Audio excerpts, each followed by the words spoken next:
اس دنیا میں جو بھی آتا ہے اسے موت کا مزہ چکھنا ہے اور قبر کی اندھیری کوٹھڑی میں ضرور جانا ہوتا ہے۔ امیر ہو یا غریب، بادشاہ ہو یا فقیر، اس نے موت کو گلے لگانا ہی ہوتا ہے۔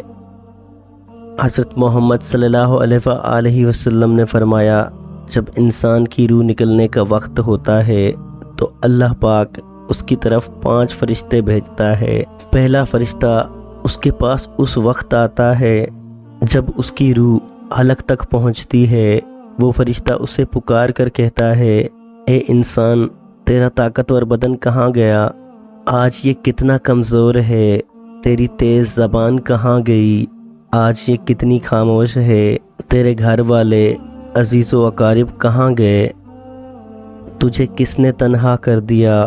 پھر جب اس کی روح قبض کر لی جاتی ہے اور کفن پہنا دیا جاتا ہے تو دوسرا فرشتہ اس کے پاس آتا ہے اور اسے پکار کر کہتا ہے، اے انسان، تو نے تنگ دستی کے خوف سے جو مال و اسباب جمع کیا تھا وہ کہاں گیا؟ جو گھر بسائے تھے کہاں گیا؟ تو نے تنہائی سے بچنے کے لیے جو انس تیار کیا تھا وہ کہاں گیا؟ پھر جب اس کا جنازہ اٹھا دیا جاتا ہے تو تیسرا فرشتہ اس کے پاس آتا ہے اور اسے پکار کر کہتا ہے، آج تو ایسے لمبے سفر کی طرف رواں دواں ہے جس سے لمبا سفر تو نے آج سے پہلے کبھی طے نہیں کیا تھا۔ آج تو ایسی قوم سے ملے گا کہ آج سے پہلے کبھی اس سے نہیں ملا۔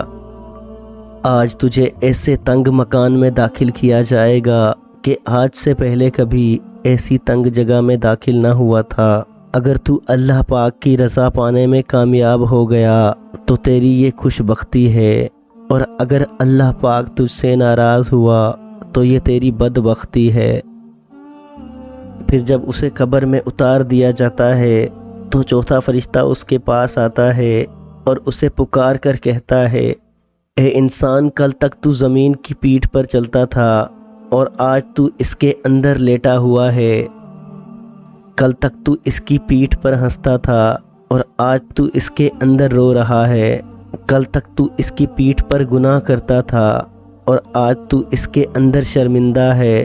پھر جب اس کی قبر پر مٹی ڈال دی جاتی ہے اور اس کے اہل و عیال، دوست، عزیز و اقارب اسے چھوڑ کر چلے جاتے ہیں، جب 5واں فرشتہ اس کے پاس آتا ہے اور اسے پکار کر کہتا ہے، اے انسان، وہ لوگ تجھے دفن کر کر چلے گئے، اگر وہ تیرے پاس ٹھہرتے بھی تو تجھے کوئی فائدہ نہ پہنچا سکتے تھے۔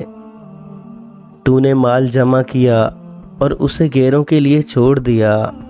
آج تو یا جنت کے اعلیٰ باغات کی طرف پھیرا جائے گا یا بھڑکتی ہوئی آگ میں داخل کر دیا جائے گا۔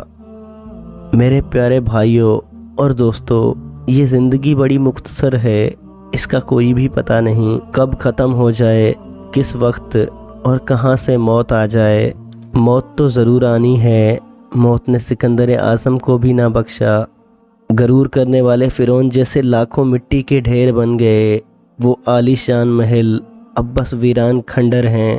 ہم مسلمان گمراہی کے دلدل میں ہیں۔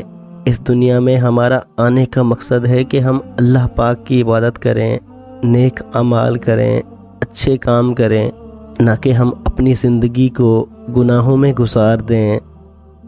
ہمیں موت ضرور آنی ہے اور ہمیں قبر میں جانا ہے، مگر افسوس کی بات تو یہ ہے کہ ہم اس کے لیے کوئی تیاری نہیں کر رہے۔